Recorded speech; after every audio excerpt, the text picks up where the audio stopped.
back to our channel, SALT, the School of Accountable Living, Timing, and Earning. I am your man, Siva. In SALT, we talk about families, the home. We talk about financing the home. We talk about community. We talk about faith in ourselves. Today, we'll be looking at faith in ourselves. You remember, we've talked about home front financing and how the typical Igbo community members have always survived disasters without formal insurance covers. We've talked about the Hector principle in life. I know.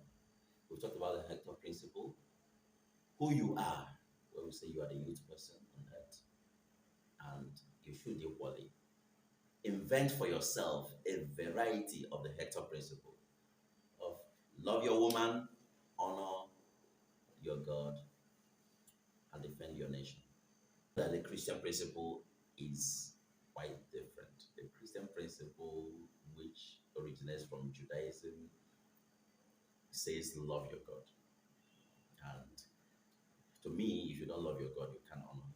So let's leave it at that. When we go religion, we can define the difference between love and honor. Okay, back to our point of discussion today, faith in yourself. When a man loses faith in God, he invents idols. He looks for talisman, talisman boy, or whatever charms. That's when a man loses faith in God. When a man loses faith in himself, he commits suicide. Or when a man loses faith in himself, most of the time he withdraws away from others. And losing faith in himself is actually hope. Whenever losing faith in yourself get to the point of hopelessness, a man commits suicide. Now, when a man loses faith in community, he withdraws from that community. He withdraws from his kith and kin, from his friends and acquaintances. But for whatever we want to achieve in this planet, you can never amount to anything big working alone. Even the peasant farmer needs his kid to help do the weeding or the hoeing or the harvesting. Two are always better than one. In today's SALT session, we are talking about the value we have placed in who we are. That is faith in myself. I need to have faith in myself in order to behave in a way that will make me acceptable with others. I need to have faith in myself and faith in the community in order to abide by rules that will make for harmonious living together with others. I need faith in myself in order to build anything big. Like, where myself alone can trade and make money.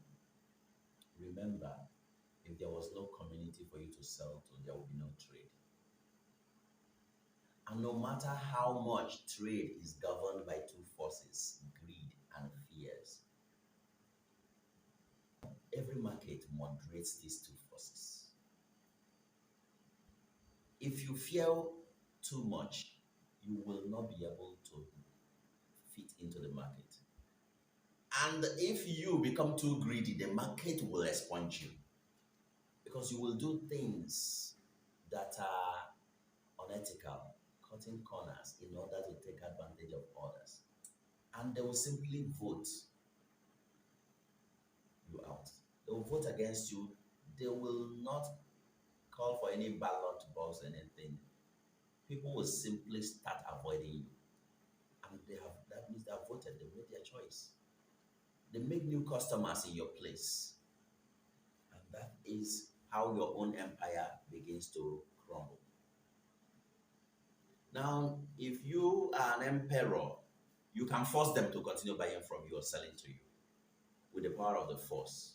But force doesn't hold forever. So, what holds forever is called love. Human beings do not want to be used or manipulated. Just look at yourself. Would you like another person to take advantage of you?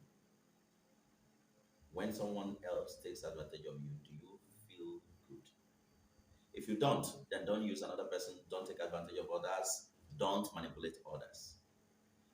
People that you love are those that will come looking for your good in the day that you will need people, the day that money and materials will lose their value and will not be able to help.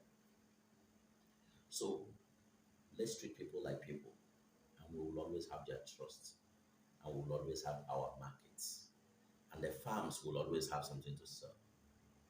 On this note, I would like to tell you, task you, the youth person on earth, to think of how to collaborate with the next person, the next youth by your side.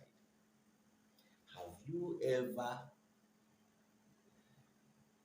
heard that $100 note rejected a 100 naira note, claiming that it is too inferior to itself? Have you ever heard about that? It doesn't happen.